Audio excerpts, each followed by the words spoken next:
Hi friends, welcome to my channel. இன்றைக்கி நம்ம சேனலில் சாம்பார் சாதம் தாங்க செஞ்சுருக்கோம். ரொம்ப ஈஸியான மெத்தடில் குக்கரில் எப்படி செய்கிறதுன்னு சட்டுன்னு 10 நிமிஷத்தில் செஞ்சிடலாங்க. வாங்க அது எப்படி செய்கிறதுன்னு வீடியோக்குள்ளே போய் பார்ப்போம். அதுக்கு நான் இன்றைக்கி ஒரு உலக்கு தான் எடுத்திருக்கேன். அரிசி ஒரு உலக்கு கம்மியாக தான் எடுத்திருக்கேன். பருப்பு 1/4 உலக்கு எடுத்திருக்கேன். அவ்வளோதான். 1 மொத்தத்தில் 1 உலக்குக்கு கம்மி தான். இது 2லேருந்து 3 பேர் சாப்பிட்லாம். இதை அரிசியையும் பருப்பையும் நான் எடுத்து நல்லா தண்ணியில் நல்லா 2 தடவை வாஷ் பண்ணிவிட்டு அதுக்கப்புறம் நான் கொஞ்சம் நேரம் ஊற வச்சுருக்கேன். நம்ம தாளிக்கிற வரைக்கும் ஒரு 10 நிமிஷம் 5 நிமிஷம் 10 நிமிஷம் தானே ஆகும். அதுக்கப்புறம் ஒரு குக்கர் எடுத்திருக்கேன். அதில் எண்ணெய் நெய் சேர்த்துருக்கேன். இதில் நான் கத்திரிக்காய், கேரட்டு, முள்ளங்கி எடுத்திருக்கேன். தக்காளி, வெங்காயம் கட் பண்ணி வச்சுருக்கேன். அரிசி பருப்பு ஊற வச்சுருக்கேன். இப்போ நம்ம தாளித்து விட்டுடலாம். ஒரு குக்கர் எடுத்திருக்கேன். குக்கரில் நெய்யும் எண்ணெயும் தான் சேர்த்துருக்கேன். கடுகு உளுந்தம் பருப்பு நம்ம போய் தாளிச்சிடலாம். கடுகு உளுந்தம் பருப்பு போட்டு ஜீரகம் போட்டுட்டு கொஞ்சோன்னு பெருங்காயம் கண்டிப்பாக போடணும். சாம்பார் சாதம்னாலே பெருங்காயம் ஸ்மெல்லு அந்த வாசம் இருந்தால் தான் சூப்பராக இருக்கும். அதுக்கப்புறம் வெங்காயம் போட்டு வெங்காயம் நல்லா பொரிஞ்சதுக்கப்புறம் தக்காளியும் சேர்த்தாச்சு.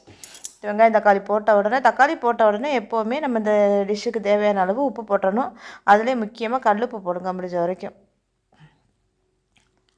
கல்லுப்பு போட்டால் தான் உடம்புக்கு நல்லது. கல்லுப்பு போட்டு நல்லா நம்ம எண்ணெயிலே நல்லா வதக்கிடணும். அதுக்கப்புறம் 1 பை 1 நம்ம இந்த காய்களை சேர்த்துக்க வேண்டியது. தக்காளி கொஞ்சம் முக்காது வதங்கினதுக்கப்புறம் நான் ஃபஸ்ட்டு முள்ளங்கி சேர்த்துக்கிறேன். முள்ளங்கி எண்ணெயிலே வதங்கினதே அதில் ஒரு வாசம் இருக்கும் இல்லையா, அந்த வாடை போகிறதுக்காக முள்ளங்கியை ஃபஸ்ட்டு வதக்கிட்டு அதுக்கப்புறம் கேரட்டையும் சேர்த்தாப்புலேயே வதக்கிடலாம்.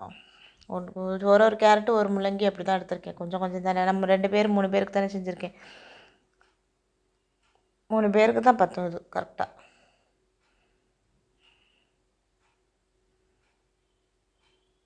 அதுக்கப்புறம் நல்லா வதங்கினதுக்கப்புறம் முள்ளங்கியும் கேரட்டும் வதங்கினதுக்கப்புறம் நான் கட் பண்ணி வச்சுருக்கேன் கத்திரிக்காய் சேர்த்துக்கிறேன். கத்திரிக்காய் எப்போவுமே கட் பண்ணி தண்ணியில் போட்டு வைக்கேன். நான் உடனே போடுறதுனால நான் அப்படியே வீடியோக்காக தட்டில் கட் பண்ணி வச்சுட்டேன். ஆனால் கத்திரிக்காய் எப்போவுமே தண்ணியில் தான் கட் பண்ணி போடணும். அப்போ தான் அது கருத்து போகாமல் இருக்கும். இது ஒன்றும் அவ்வளோவா கருக்கல. அதுக்குள்ளேயே நான் சமையலில் சேர்த்தாச்சு. அதுக்கப்புறம் மஞ்சத்தூள் கொஞ்சம் போட்டுட்டு சாம்பார் தூள் ஒரு ஸ்பூன் அளவுக்கு சாம்பார் தூள் போட்டிருக்கேன். நல்லா சாம்பார் தூள் போட்டு நல்லா மிக்ஸ் பண்ணிவிட்டு தேவையான அளவு தண்ணி எப்படின்னா 1க்கு 2 பங்கு தண்ணி ஊற்றணும். பருப்பு சேர்த்து போட்டிருக்கோம் இல்லையா, அதனால் கொஞ்சம் நான் கூட ஒரு 1/2 டம்ளர் சேர்த்து ஊற்றிருக்கேன்.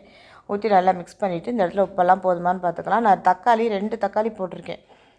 நான் 2 பேருக்கு தானே வைக்கிறேன், அதனால் புளி ஊற்றலை. இங்கே தேவைப்பட்டால் நம்ம கூட வைக்கும்போது கண்டிப்பாக புளி ஊற்றணும் சாம்பார் சாதத்துக்கு. ஒரு சின்னமாக ஒரு நெல்லிக்காய் சைஸ் அளவு தக்காளிக்கு இப்போலாம் பார்த்துட்டு நம்ம புளி எவ்வளவு தேவைன்னு நம்ம புளி சேர்த்துக்கணும். புளி சேர்த்து செஞ்சோம்னா கொஞ்சம் அது ஒரு டேஸ்ட்டு வேறு மாதிரி இருக்கும். இது தக்காளி நான் நல்ல பழுத்த பழமே 2 பழம் போட்டிருக்கிறதுனால எனக்கு 2 பேருக்கு தான் செய்கிறேங்கிறதுனால எனக்கு இதுவே போதும்ட்டு நான் இன்றைக்கி புளி சேர்க்கலை. நல்லா மிக்ஸ் பண்ணிவிட்டு உப்பெல்லாம் கரெக்டாக இருக்கான்னு பார்த்துட்டு அரிசியையும் பருப்பையும் அதில் சேர்த்தாச்சு. சேர்த்து நல்லா ஒரு கொதித்ததுக்கப்புறம் கருவேப்பிலை, மல்லித்தலையும் கண்டிப்பாக போடணும். மல்லித்தலை என்கிட்ட இல்லைங்கிறனால நான் போடலை. கண்டிப்பாக மல்லித்தலையும் போட்டுட்டு குக்கரை மூடி ஒரு 3 விசில் இல்லை 4 விசில் வச்சு எடுத்துக்கோங்க. குக்கர் தகுந்த மாதிரி. நல்லா சாம்பார் சாதம்னால நல்லா குழைய இருந்தால் தான் நல்லாயிருக்கும். இது நல்லா குழஞ்சி தான் இருக்குது. மேலே தான் அப்படி தெரியுது.